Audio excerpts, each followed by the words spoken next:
That morning, more than just a title stood before the camera. Plastic surgeon from New Jersey, combat veteran, field humanitarian.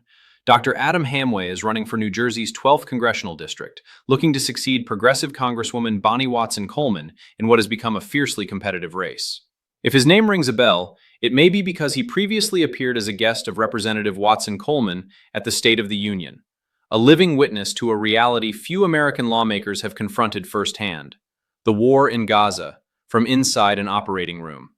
Subscribe to Frontline Pulse and hit that bell. The kind of coverage you're about to hear doesn't exist anywhere else. Twice in Gaza, twice in the West Bank, all within the span of 2 years. But before Gaza, before Iraq, before his medical career even began, there was the uniform. In 1989, just as he was entering college, Adam Hamway enlisted in the New Jersey National Guard, a military scholarship, an officer's commission, then 8 years of active duty in the regular army followed. In 2004 and 2005, he was operating on wounded soldiers in Iraq in the thick of war. Among his patients, Tammy Duckworth, a sitting U.S. senator, injured when her helicopter was shot down. This is where the portrait of a man begins to take shape, someone whose entire life has been a series of commitments along the world's sharpest fault lines. Then the political machine kicked into overdrive. Just days before the election, an article landed like a grenade. A pro-Israel Washington media outlet accused him of having volunteered as a medical student with a group linked to Al-Qaeda in Bosnia in 1994. The headline was engineered to shock, to smear, to derail. The reality is far less dramatic. Between his second and third year of medical school, with the Bosnian genocide unfolding in real time, Hamway reached out to the local humanitarian mission, which redirected him to the UN, which in turn pointed him toward a partner organization. He spent that summer delivering medical supplies across devastated rural areas. That was it. He arrived in Sarajevo on a UNHCR chartered flight, was picked up at the airport by Ukrainian soldiers from the UN peacekeeping force in an armored vehicle, and spent his days loading and distributing medical equipment from a UN-managed warehouse. The catch? A decade later, one of the organizations that had operated in that region would be raided and identified as a cover for jihadist financing. A national security journalist seized on this, arguing that the Zenica area, where Hamway was working, was at the time crawling with foreign fighters linked to bin Laden, that the foundation in question had funded battalions accused of filmed decapitations, and that one was therefore entitled to ask what exactly the doctor was doing there in 1994 as a guest of that organization. The logic is circular, the conclusion written before the investigation began. What neither the article nor its amplifiers bothered to mention: that very same year, a special envoy of President Bill Clinton visited a separate office of that organization and publicly praised its humanitarian efforts. If the medical student was supposed to know what the White House and the UN did not, he would have needed a time machine. Hamway doesn't deflect. He cuts straight through. This is nothing new for a Muslim candidate. He knew from the start that entering this race as a direct witness to the genocide in Gaza meant he would face organized resistance. The attacks against him began long before the campaign, ever since he started speaking out publicly, in his practice, in his community, among those closest to him. Calling a Muslim a terrorist, he says, is a tired political reflex, a weapon of mass distraction pulled out when there's nothing left to offer the actual debate. He has defined himself as the anti-AIPAC candidate from day one, and that, he insists, is precisely why he threatens people. His personal record tells a different story entirely. On September 11, 2001, he was a resident at New York Presbyterian on the Upper East Side. When the first victims poured into the emergency room after the towers collapsed, he was there. When police asked for volunteers to head down to Ground Zero, he raised his hand. Under escort, alongside other doctors and nurses, he reached the site, helped set up a field hospital in a nearby high school, and treated injured first responders through the night: smoke inhalation, eye injuries, physical trauma of every kind. Around midnight, word came that someone was still alive beneath the rubble. Surgeons were needed. An amputation might be required to pull the person free. Hamway climbed onto the wreckage. They got lucky. No operation was necessary, but the man was brought out alive.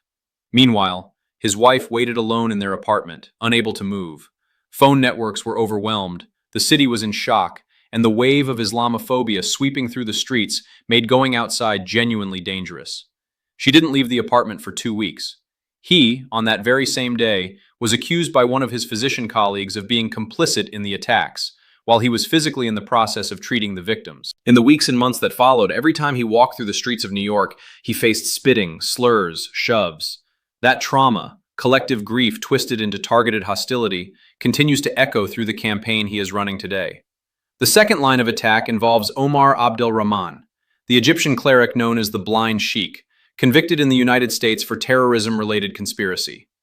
Hamway acknowledges having crossed paths with him, at a time when recognized Muslim religious figures in the New York and New Jersey area were extraordinarily rare, and when this man was simply everywhere.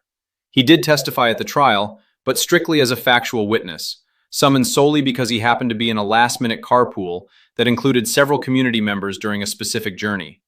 He was not a character witness. He was never accused of anything. His testimony lasted between 15 and 20 minutes in an extremely lengthy trial. He has condemned violence without ambiguity on numerous occasions since. What Adam Hamway advocates on the substance is entirely consistent with what he has lived through. He believes America funds bombs instead of healthcare, that the insurance system crushes patients for the benefit of shareholders, that Medicare for all is not a utopia, but a policy choice, and that the foreign wars financed over decades reveal profoundly distorted national priorities. He calls for the abolition of ICE, not open borders, but a return to an orderly system that respects civil liberties, the kind that existed before this agency was created, the kind that functions in other countries. Just days before this interview, he was standing outside the Delaney Hall detention facility, where senators and representatives were gassed during an inspection attempt. He sees ICE raids in the Trenton area of his district, far from any border, as an authoritarian drift threatening American democracy at its core. On the ground, the response is the polar opposite of the media caricature. At the doors he knocks on, at the train stations where he hands out flyers, at the coffee shops where he shakes hands, not a single voter has come up to ask whether he was really linked to Al-Qaeda. What he hears most often is, "I saw what they're writing about you. It's complete garbage." His district is diverse, educated, and in his view, entirely capable of distinguishing a substantive campaign from a disinformation operation. AIPAC, which just spent $32 million to push out Thomas Massie in Kentucky, has not yet invested heavily in this race, perhaps because they were stretched across multiple simultaneous battles, perhaps because they underestimated what was building here. But the media attacks of the past few days, he says, show they are beginning to understand what is happening. Time is running short. Election day is June 2nd.